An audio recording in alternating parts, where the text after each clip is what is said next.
नमस्कार, गांव शहर 100 खबर में आपका स्वागत। मैं राहुल ओझा आपके साथ। बड़ी खबर का रुख कर लेते हैं पटना से। बड़ी खबर है, सूत्रों के हवाले से खबर सामने आ रही है। आईआईटी रुड़की ने अपनी रिपोर्ट सौंप दी है। अगवानी घाट पुल पर रिपोर्ट सौंप दी गई है। मंगलवार देर रात 2 सदस्यों की टीम पहुंची। आज दोपहर टीम ने रिपोर्ट सौंपी है। पुल निर्माण निगम को रिपोर्ट सौंप दी गई है। बीते साल 30 अप्रैल को पुल का एक हिस्सा गिरने की जांच रिपोर्ट टीम ने पहले ही दी थी। उसमें संरचनात्मक खामियां पाई गई थी।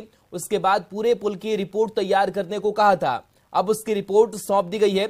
बता दें कि बीते 4 जून को एक बार फिर से पुल गिर गया था और उस रिपोर्ट को लेकर के लगातार सवाल भी खड़े किए जा रहे थे, लेकिन अब खबर सामने आ रही है कि रिपोर्ट सौंप दी गई है।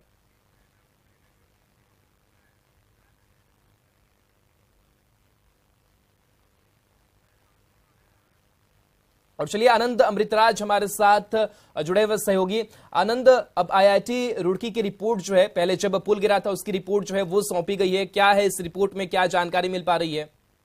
देखिए, रिपोर्ट में क्या है ये तो अभी तक सामने नहीं आ पाया है, लेकिन जो हमारे सूत्रों ने जानकारी दी है कि P5 को लेकर जो बिहार सरकार ने आशंका जाहिर की थी, जो पथ निर्माण विभाग के अपर मुख्य सचिव और पथ निर्माण मंत्री तेजस्वी यादव ने प्रेस कॉन्फ्रेंस करके ये बात बताया था कि पुल को लेकर पुल में खामियां हैं, इसकी आशंका पहले थी कि पुल टूट सकता है। और P5 को लेकर उन्होंने आशंका जाहिर की थी और जो रुड़की की दो सदस्यीय टीम जो कल पहुंची थी और उसने रिपोर्ट सौंपी है और उन्होंने पथ निर्माण विभाग के अपर मुख्य सचिव प्रत्यय अमृत से भी मुलाकात की है और उन्होंने रिपोर्ट पुल निर्माण निगम को सौंपा है। तो उस रिपोर्ट में जो जानकारी अब तक मिल रही है कि P5 को लेकर जो बिहार सरकार ने आशंका जाहिर की थी, वही आशंका रुड़की की टीम ने भी जाहिर की और कहा कि पुल में कई खामियां थी और पुल की मजबूती पर भी उन्होंने सवाल खड़े किए थे। तो जाहिर सी बात है, रुड़की की रिपोर्ट का इंतजार था और रुड़की की रिपोर्ट आने के पहले जो फर्स्ट वीक का रुड़की का रिपोर्ट आया था, जिसमें जो उन्होंने खामियां बताया था उसके आधार पर 5 स्पैन को तोड़ा गया था और उसी कड़ी को आगे बढ़ाते हुए रुड़की की टीम ने अपने रिपोर्ट में कई सारी ऐसी बातें कही हैं जो पुल के गुणवत्ता पर सवाल खड़े करता है, पुल की मजबूती सवाल खड़े करता है।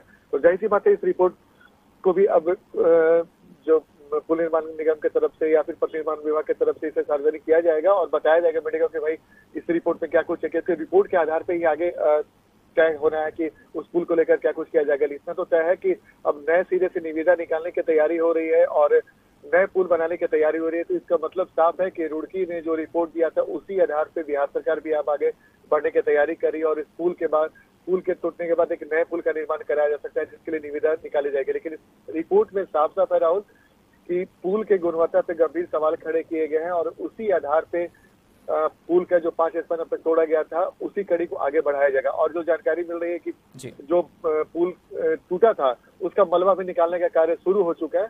तो जाहिर सी बात है, कल देर रात पुल रुड़की के जो 2 सदस्यीय टीम थी वो पटना पहुंचे थे और आज कल ही उसने अपना रिपोर्ट सौंपा है और आज उस रिपोर्ट की जानकारी धीरे धीरे सामने आएगी। लेकिन रिपोर्ट के आधार पर साफ साफ कहा जा सकता है कि रुड़की की टीम ने जो अपना रिपोर्ट सौंपा, उस रिपोर्ट में उन्होंने पुल को लेकर कई गंभीर सवाल खड़े किए थे। चलिए, बिल्कुल शुक्रिया आनंद, तमाम जानकारी के लिए आपका।